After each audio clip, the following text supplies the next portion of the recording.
नमस्कार विद्यार्थी मित्र हो, जसे की आपणास ठाऊक आहे 2020-21 या वर्षापासून महाराष्ट्र राज्य माध्यमिक व उच्च माध्यमिक शिक्षण मंडळ द्वारा नवीन अभ्यासक्रमाची सुरुवात झालेली आहे आणि या नवीन अभ्यासक्रमात नवीन मूल्यमापन पद्धतीनुसार तुमच्या बोर्डाच्या पेपरमध्ये महत्त्वाचे जे प्रश्न असतील ते एक तर MCQs आणि दुसरा काय असेल very short answer type question. तर या दोन्ही प्रश्नाची तयारी करत असताना एक लक्षात ठेवायचं, MCQ ची तयारी करत असताना तुम्हाला फक्त आणि फक्त बोर्डाचे पुस्तकाचे वारंवार वाचन करावे लागेल, कारण त्या पुस्तकातून पाठ्यपुस्तकातूनच MCQ ची रचना केली जाते। दुसरं very short answer type question, या बाबतीत मुलांमध्ये संभ्रम असतो। तरी मी आपणास सांगू इच्छितो की बोर्डाला very short answer type question यामध्ये त्या दिलेल्या 1 मार्काच्या प्रश्नाच्या उत्तरासाठी किमान एक शब्द काही वेळेस किंवा फार झालं तर एका वाक्यामध्येच तुम्हाला या VSA ची उत्तरे लिहायची आहे। तरी आपण बोर्डाच्या पुस्तकाचे वारंवार वाचन करावे, जेणेकरून MCQs ची चांगली तयारी होईल आणि पर्यायाने तुम्हाला ते MHCET परीक्षेसाठी सुद्धा उपयुक्त ठरेल। आणि व्हेरी शॉर्ट आन्सर यामध्ये स्पेसिफिक शब्दाचा वापर करायचा, एखाद्या वेळेस एकच शब्द त्यामध्ये तुम्हाला करेक्ट आन्सर मिळेल किंवा एखाद्या वेळेस एका वाक्याची गरज राहील। तर आपण सुरुवात करूया। नमस्कार विद्यार्थी मित्र हो, बोर्ड क्वेश्चन बँक 12वी physics chapter number 12 electromagnetic induction या धड्यातील मल्टिपल चॉईस क्वेश्चन जे बोर्डाच्या परीक्षेत प्रत्येकी 1 मार्कासाठी विचारले जातात, तर आपण एक एक करून मल्टिपल चॉईस क्वेश्चनची उत्तरे शोधण्याचा प्रयत्न करूया। तर पहिला मल्टिपल चॉईस क्वेश्चन बघूया। काय दिलेलं पहिला multiple choice question, in which of the following device, खालीलपैकी कोणत्या डिव्हाइसमध्ये the eddy current is not use. तर खाली काही डिव्हाइसेसचे नाव दिलेले आहे, त्यापैकी कुठला तरी एक डिव्हाइस असा आहे की ज्यामध्ये एडी करंटचा वापर केला जात नाही। तुमच्या टेक्स्टबुकमध्ये युजेस ऑफ इलेक्ट्रोमॅग्नेटिक इंडक्शन दिलेलं आहे। तर इलेक्ट्रोमॅग्नेटिक इंडक्शनचा ॲप्लिकेशन काय आहे, electromagnetic induction is used in electromagnet, that is eddy current is used, principle of eddy current it is used in what, electromagnet. Eddy current is used in what, induction furnace. Induction furnace म्हणजे कुठलीही धातू असेल त्याला जर वितळायचं असेल तर त्यासाठी जी भट्टी लागते त्यालाच काय म्हणतात, इंडक्शन फर्नेस। आणि या सगळ्या इंडक्शन फर्नेस या कशाच्या सिद्धांतावर आधारलेल्या आहे, they were working on eddy current, eddy करंटवर आधारलेलेच असतात इंडक्शन फर्नेस। आणि रेल्वेमध्ये जे ब्रेक असतात ज्याला आपण मॅग्नेटिक ब्रेक असे म्हणतात, it is also working on the principle of eddy current. म्हणजे हे तिन्ही ऑप्शन्स इलेक्ट्रोमॅग्नेट, इंडक्शन फर्नेस आणि magnetic braking in a train हे असू शकत नाही। याचा अर्थ काय की इलेक्ट्रिक हीटर, तर लक्षात ठेवायचं आपल्या घरामध्ये जो इलेक्ट्रिक हीटर असतो, that electric heater is a device which does not uses eddy current. म्हणजे इलेक्ट्रिक हीटरमध्ये एडी करंटचा यूज होत नाही, नॉट यूज, एडी करंटचा यूज म्हणजेच वापर होत नाही। तर चला दुसरा मल्टिपल चॉईस क्वेश्चन काय बघूया। दुसरा मल्टिपल चॉईस क्वेश्चन हा एक एक्झाम्पल आहे साधा, तुम्हाला माहिती आहे हे कशाचं, हे काय आहे, इट इज ए ट्रान्सफॉर्मर। काय आहे, ट्रान्सफॉर्मर। ट्रान्सफॉर्मरची ही प्रायमरी कॉईल आणि ही काय सेकंडरी कॉईल आहे। एक प्रायमरी कॉईल आणि दुसरी काय असते, सेकंडरी कॉईल असते। तर बघा इथं, an ideal transformer has 100 turns, number of turns in primary, primary मध्ये किती टर्न्स आहे 100, and 250 turns in secondary, secondary मध्ये म्हणजे या इथं किती टर्न या सेकंडरी मध्ये, ह्या टर्न्सची संख्या 250, प्रायमरी मध्ये टर्न्सची संख्या किती आहे 100। आता दुसरं काय दिलं त्याने, the peak value of AC is 28 volt. म्हणजे इथं प्रायमरीच्या अक्रॉस जे आपण AC लावतो त्या AC व्होल्टेजची पिक व्हॅल्यू किती दिलेली आहे 28 वोल्ट। लक्षात ठेवायचं हे काय, it is the voltage applied across primary of A transformer. आणि प्रश्न काय विचारलेला आहे, RMS secondary voltage, RMS secondary voltage म्हणजे सेकंडरीच्या अक्रॉस RMS व्होल्टेज आपल्याला काढायचं आहे।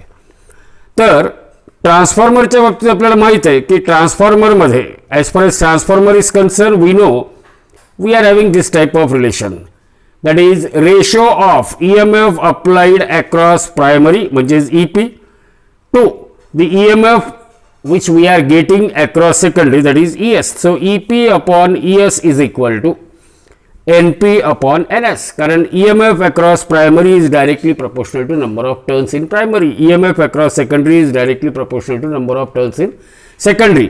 So EP upon ES is equal to NP upon NS. आपल्याला पहिले काय करावं लागेल, पीक व्होल्टेज अक्रॉस सेकंडरी काढूया, कारण आपल्याला पीक व्होल्टेज अक्रॉस प्रायमरी दिलेलं आहे. तर peak voltage across secondary is equal to peak voltage across primary multiplied by NS divided by NP. आपल्याला EP ची किंमत दिलेली आहे, peak voltage across primary 28 volt, त्यानंतर number of turns in secondary 250, number of turns in primary 100, आणि हा जर आपण कॅल्क्युलेट केला तर काय येतं 70 वोल्ट. पण ही जी किंमत 70 वोल्ट आलेली ही काय, it is the peak voltage across secondary. पण प्रश्नामध्ये आपल्याला काय विचारलेलं आहे, in our question we have to find out what RMS value of RMS secondary voltage.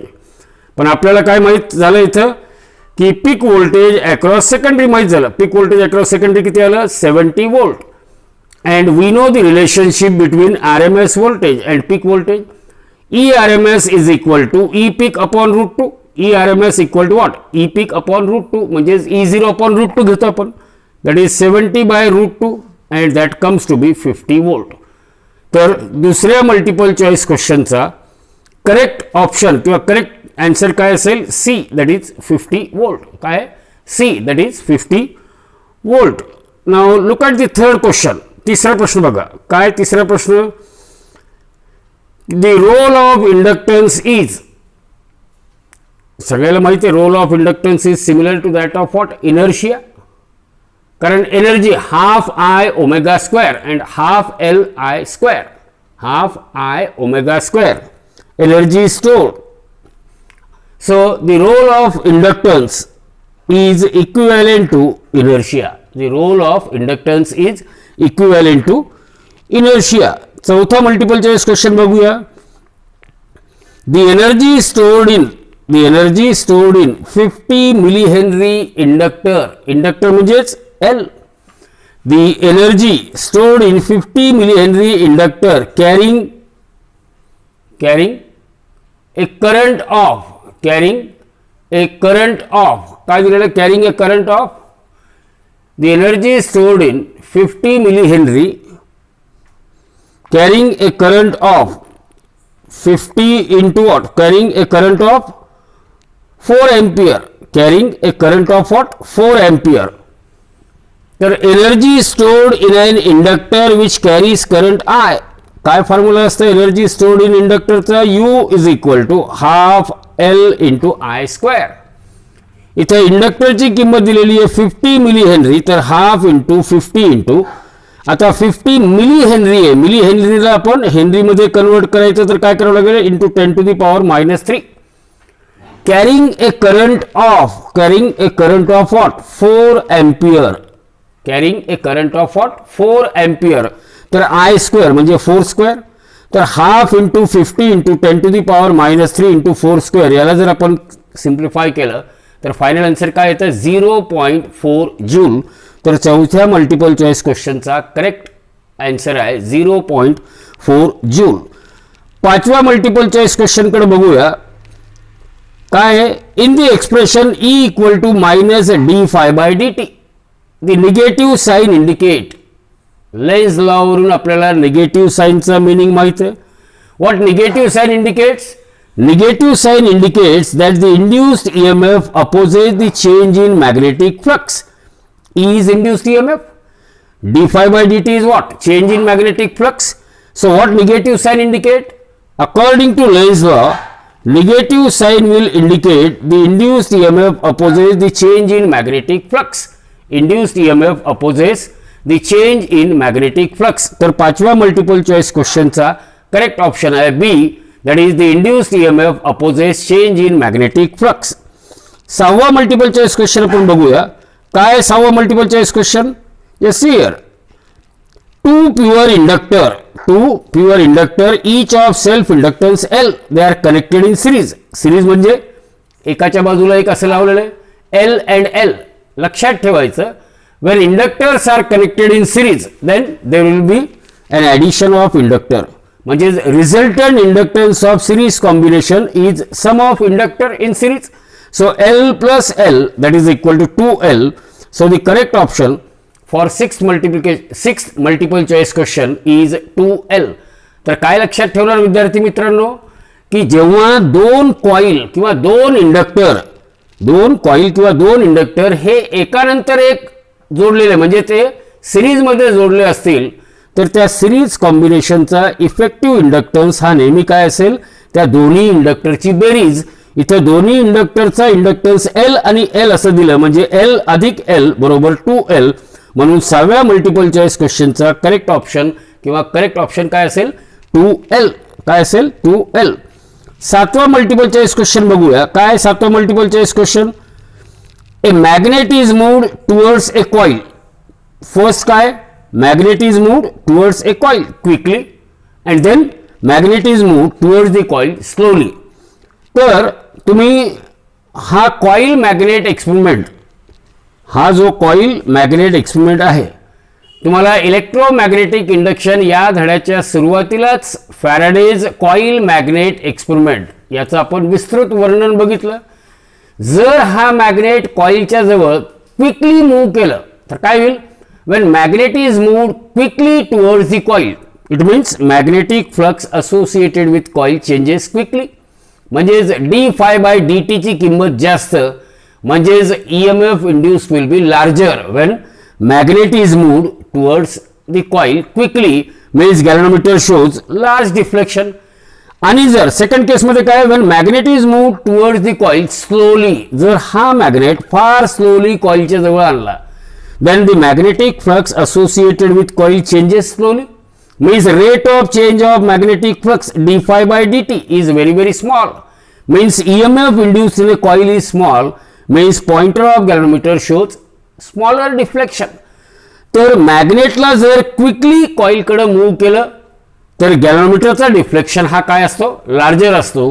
तर या 4 ऑप्शन पैकी काय सांगितलेलं आहे, then the induced EMF is larger in case 1.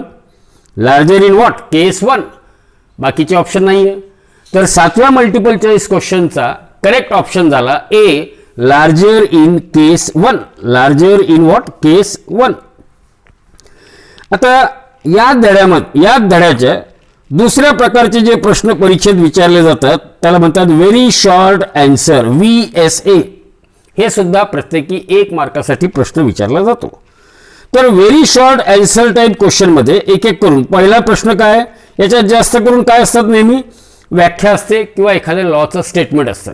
तर इथे विचारलेलं state Faraday's law of electromagnetic induction. State Faraday's law of electromagnetic induction. परीक्षेमध्ये दोन्ही लॉ विचारणार नाही. जर दोन्ही लॉ विचारले तर फॅराडेज लॉज ऑफ असं, तर तुम्ही इथलं फर्स्ट लॉ किंवा सेकंड लॉ कुठलाही एक लॉ लिहिला तरी तुम्हाला 1 मार्क मिळेल. पण परीक्षेमध्ये स्पष्टपणे विचारलेलं असतं स्टेट फॅराडेज फर्स्ट लॉ किंवा फॅराडेज सेकंड लॉ. तर इथं आपण दोन्ही लॉ बघूया. हा आपण फॅराडेज कॉइल मॅग्नेट एक्सपेरिमेंट बघितलेला आहे की when magnet is move towards और अवे फ्रॉम द कॉइल और कॉइल इज मूव्ह टुवर्ड्स और away from the magnet, then in both the cases EMF is induced in a coil. तर पहिला law काय, the statement of Faraday's first law that whenever there is change in magnetic flux associated with a coil and EMF is induced in a coil.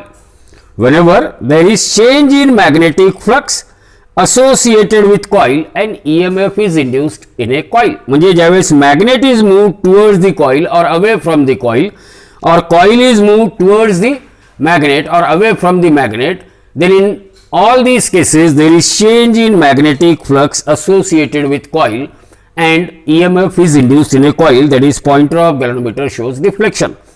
तर विद्यार्थी मित्रांनो, फॅराडेचा पहिला law हे तुम्हाला मुखपाठ पाहिजे की whenever there is change in magnetic flux associated with coil and EMF is induced in a coil. आता दुसरा लॉ जो आहे, काय दुसरा लॉ, त्याचा स्टेटमेंट बघूया. दुसरा लॉ काय म्हणतो आपल्याला, the magnitude of induced EMF is directly proportional to rate of change of magnetic flux through the coil. E is proportional to d phi by dt.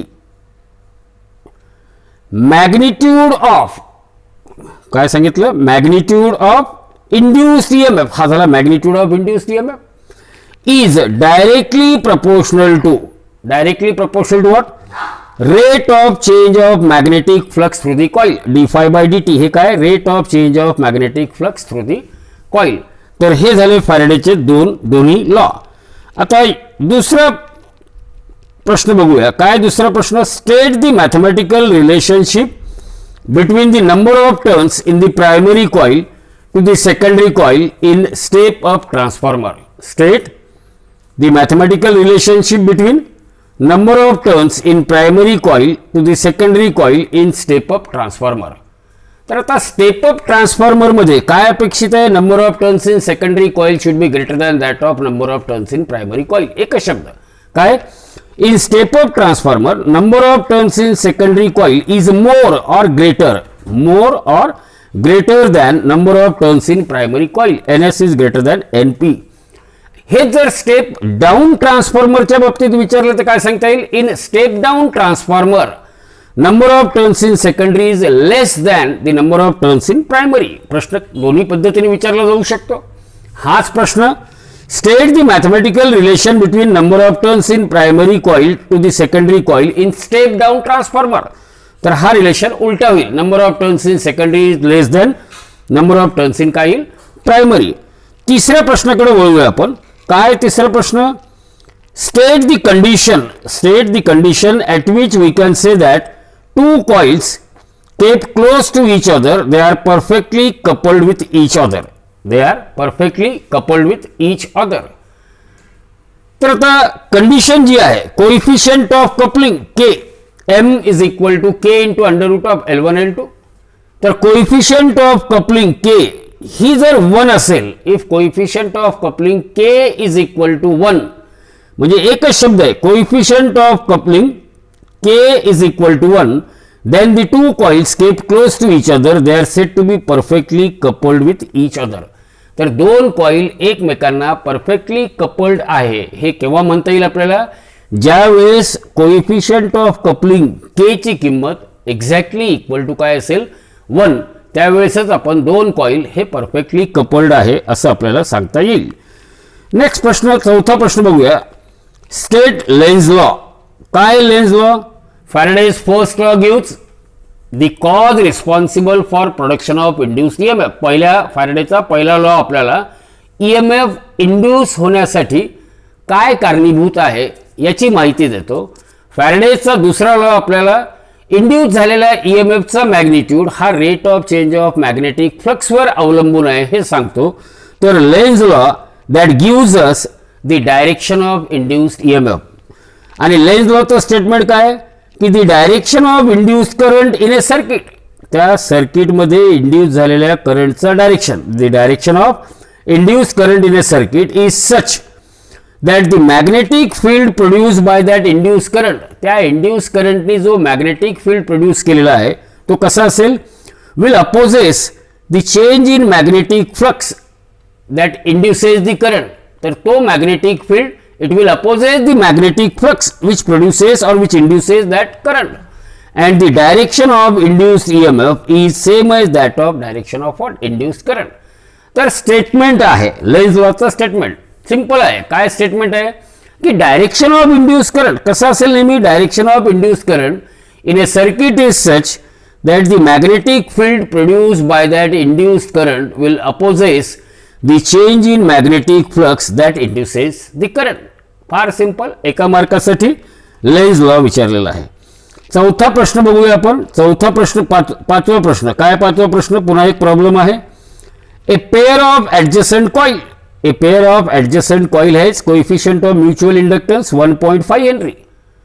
दोन कॉइल मधील जे एकमेकांना खूप जवळ ठेवलेले आहे त्यांचा कोइफिशियंट ऑफ म्युच्युअल इंडक्टन्स किती आहे, 1.5 हेनरी, म्हणजे एम ची किंमत 1.5 Henry.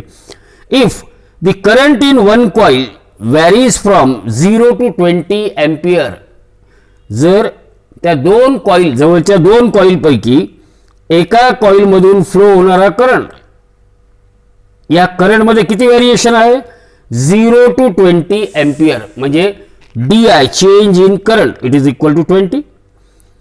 Coefficient of mutual inductance it is 1.5. आणि विचारलं काय, what is the change of flux linked with the other coil. तर change of flux D phi is equal to M into D I. Change of flux linked with the other coil, काय change of flux linked with other coil is D phi equal to M into D I. इथं coefficient of mutual inductance M ची किंमत 1.5 आणि त्या दुसऱ्या कॉईलमध्ये flow होणारा current हा किती अमाऊंटनी चेंज होतो, इट चेंजेस फ्रॉम 0 to 20, म्हणजे नेट चेंज किती झाला 20 - 0 दॅट इज 20. आणि हा जर आपण कॅल्क्युलेट केला तर हा आन्सर काय मिळतो आपल्याला 30 वेबर. काय आन्सर मिळतो आपल्याला 30 वेबर. पुढचा प्रश्न बघूया, प्रश्न क्रमांक 6. काय पुन्हा प्रश्न क्रमांक 6. Question number 6 is again a problem. An aircraft of wing span 50 metre. तर एक एअरक्राफ्ट विमानही असू शकतो, त्याचा विंग स्पॅन हा जर समजा विमानाचा विंग बघितला आपण तर त्याचा स्पॅन किती आहे 50 मीटर. हे अंतर आहे 50 meter. It flies horizontally in earth's magnetic field. अर्थचा मॅग्नेटिक फील्ड दिलेला आहे. Magnetic field of earth B it is 6 × 10⁻⁵ tesla. And at a speed of 400 meter per second, velocity of that wing is 400 meter per second. हा wing असा rotate होता है 400 meter per second. Calculate the EMF generated between the tip of wing. म्हणजे या दोन टिपच्या मध्ये किती EMF generate झाला. What is the EMF generated between the tip of a wing. या विंगच्या दोन टोकामध्ये जनरेट झालेला EMF. तर आपल्याला माहित आहे की EMF चा फॉर्म्युला काय, EMF generated E is equal to BLV. E is equal to what BLV. आता B च्या जागेवर लिहायचं आपल्याला 6 × 10⁻⁵ टेस्ला. L म्हणजेच काय असेल, it is the length of और the span of a wing, it is 50. And V is what the speed with which that wing is rotating and that speed is 400. आणि याला जर आपण कॅल्क्युलेट केलं तर फायनल आन्सर आपल्याला मिळतं 1.2 volt. तर 6व्या प्रॉब्लेमचा उत्तर simple single E equal to BLV value put up करा. एक्झॅक्ट आन्सर 1.2 वोल्ट असा येईल. 7वा आणि शेवटचा प्रश्न काय आहे. 7वा प्रश्न खूप सोपा आहे. A coil of self inductance 3 henry. कॉईलचा सेल्फ इंडक्टन्स म्हणजेच काय दिलेलं आपल्याला L दिलेलं आहे is 3 Henry and it carries a steady current of 2 ampere. किती करंट कॅरी करतो तो 2 एम्पियर. आणि विचारलं काय, what is the energy stored in magnetic field of the coil. Energy stored in magnetic field of the coil. तर energy stored in a coil U is equal to half LI². काय असतं half LI². Half L च्या जागेवर काय लिहिलं आपण inductance किती दिलेलं आहे 3 हेनरी आणि I² करंट किती दिलेलं आहे 2 एम्पियर म्हणजे 2 चा वर्ग. तर हे जर कॅल्क्युलेट केलं तर फायनल उत्तर काय येतं 6 जूल. धन्यवाद.